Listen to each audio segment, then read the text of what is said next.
Response is a condition of learning that provides the learner with opportunities to build on and further develop an approximation.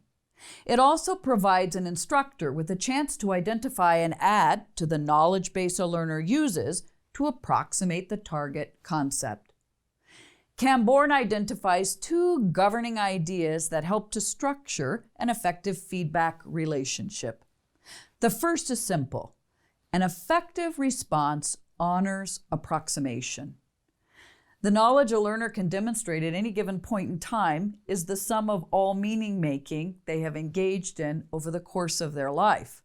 That means that when a learner approximates a concept, they do so with any and all experiences acting to inform their approach.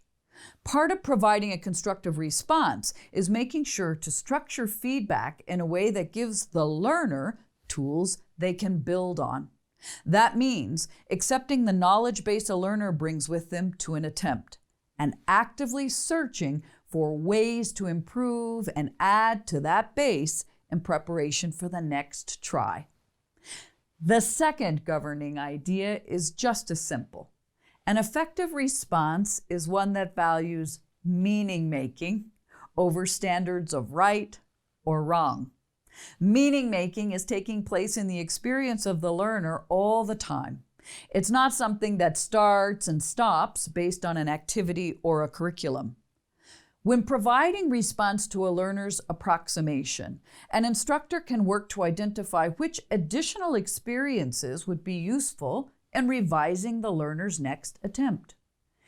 This is different from measuring the learner against a standard of what is correct or incorrect.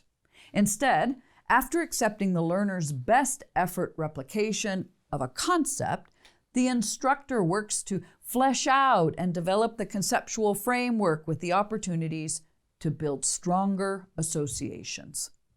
One simple way to do this is through a diversity of demonstrations.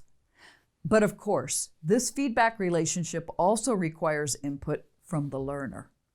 The educator responds to the learner's approximations, and the learner responds to whatever demonstrations an educator can provide. And when a learner has been given responsibility over their learning process, they can tell an instructor which demonstrations are most useful to them and why. This lets a learner participate in crafting feedback that is more conducive to their personal style. When a learner is free to share preferences around what types of response are most useful to their meaning-making process, an educator can improve their own ability to provide constructive support around the material to be learned.